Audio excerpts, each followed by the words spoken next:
Going on a small adventure, and it's starting as well as expected. For some reason, battery in the motorhome, a couple cranks died. I mean, it has been 5 degrees with a negative wind chill, so gotta get the motorhome started.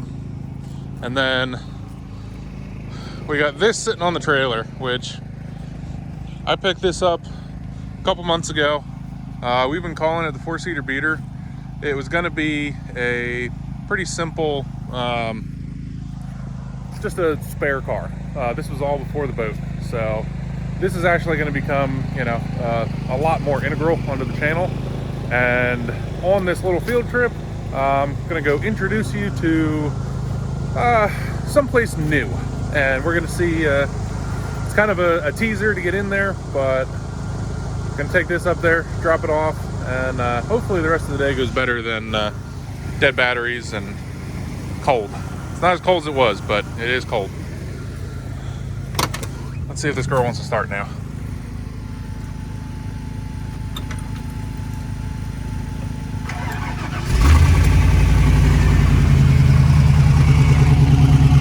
Little extra juice, and she's purring away. Good old 6-liter LS. All right, I'm gonna hit the road and I'll pick up with you guys when I get there. So I'm at the rudders and we got cat scales here at our rudders. So I just took this across the scales. I wanted to know, I'm sure this will come in handy later for knowing some weight things, but the last time I weighed this, it was like 15.5. Now, just got the paperwork. And 14,380 is what it is currently. So I'm sure some of that weight difference was I'm not carrying all 6 gas cans that I usually do, all 8 to 10 spare tires that I usually do. And this is also a different car on the trailer. It's still an E46, but it should have been close, but this will come in handy in the future. But this was just a little pit stop on our adventure today. All right, so made it. So this is one of those weird moments for me where I've rented this garage before. I rented this garage, I think starting in like 2012. And I was here for about 7 years, and then we ended up not needing the garage, ended up buying a house, and I was there for a while. Now, when I started drifting again, I ended up needing space, and this wasn't available, and it's not huge, but I've already had 3 cars in here. Plus, I had a dune buggy hanging up here from the rafters. So, I have a lot of history here. It's been about 7 years, 6 or 7 years since I've been in this garage. And ever since I needed a place to work on stuff again, I've got another buddy in another one of these units. And I was like, hey, if that corner one ever comes available again, let me know. Because all the others in here are like singles. So they really don't work. They're just they're for storage. They're not good for working out of. But as you can tell, I already got the car unloaded, sitting in here. Landlord's not quite done. Painted the walls, which it's an old building, so the walls don't look fantastic, but they're honestly not bad. I might do some more painting. And he was just working on doing some drywall and closing up these windows with some more insulation behind them. So I think that's all he has left to do in here. But like I said, this car's here. This car is going to live here till the spring, I think. This is where the main winter projects are going to be. Now, if anybody has ideas for names, I'm trying to think of a cool, funny, stupid, whatever, name for, a boat workshop, basically the boat shop or the boat shed or, something fun. But I need ideas. So put them in the comments. Let me know if you guys have any good ideas for in here. And I did want to talk more about this car and basically the reasons why I say it's going to be the next big car. So this is what the boat is going to turn into. So the boat's going to get rechassied. In theory, E46, two E46, one's a convertible, one's a sedan. As far as I know, they should be the same mounting point, so the mounts should physically bolt back on. I could literally take the boat off, take the bumpers off of this, and I could bolt it all back together and have it as a boat right away.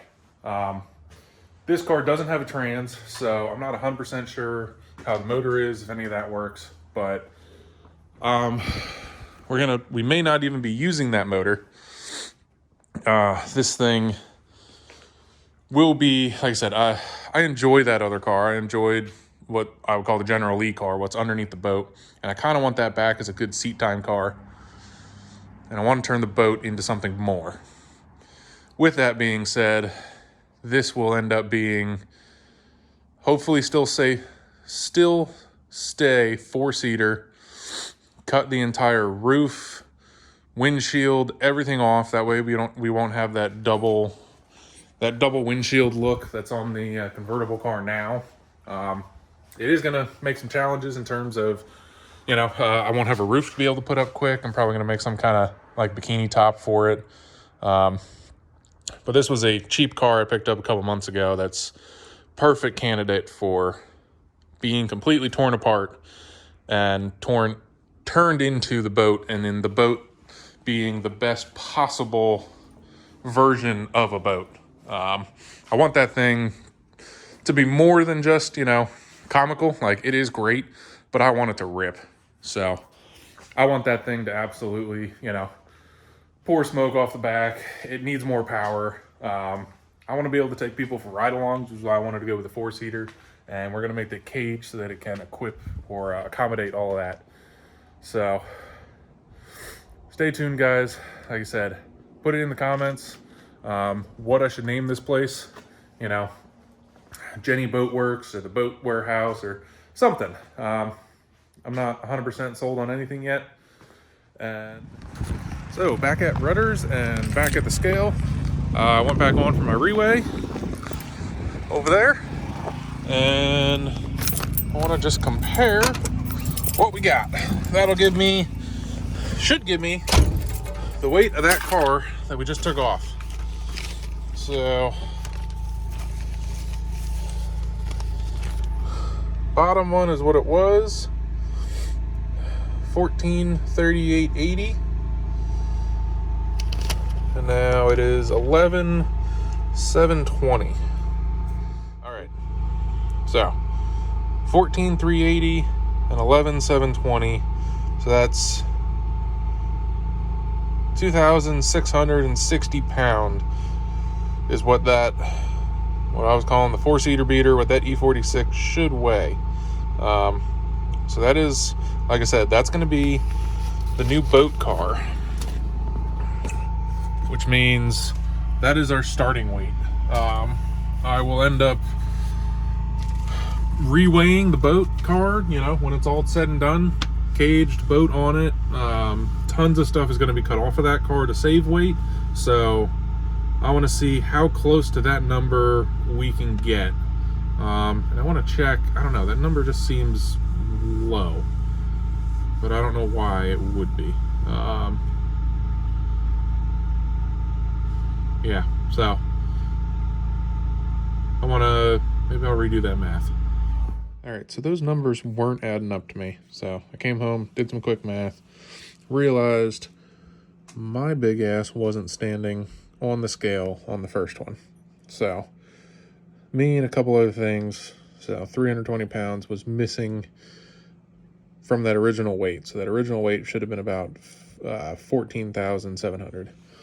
And then the next weight, without the car and me standing on the scale, would have been, so 14,700 minus the 11,720 brings us to 2,980 pounds. That feels a lot better. That 2660 just seemed way too light. These aren't accurate, but they are they should be, you know, pretty close. What I saw was these E46s can be anywhere from 3,000 to 4,000 pounds. That car is a very basic, you know, very basic stripper model. No sunroof, no manual, like a manual seat. Like I said, it had no trans in it, but we have a trans that's in the trunk. So that weight difference shouldn't have been anything. So maybe I'm starting out with a really light car. Maybe take it with a grain of salt. I'm not 100% sure what's going on with the weight, but it at least gives me an idea. Thanks for joining on this. This was a quick one. You know, like I said, just getting into an old shop, new shop, old shop, whatever you want to call it. I'm excited to have a good space to work on all this stuff over winter. So, like I said, add some names, like, comment, subscribe, and this is your captain out.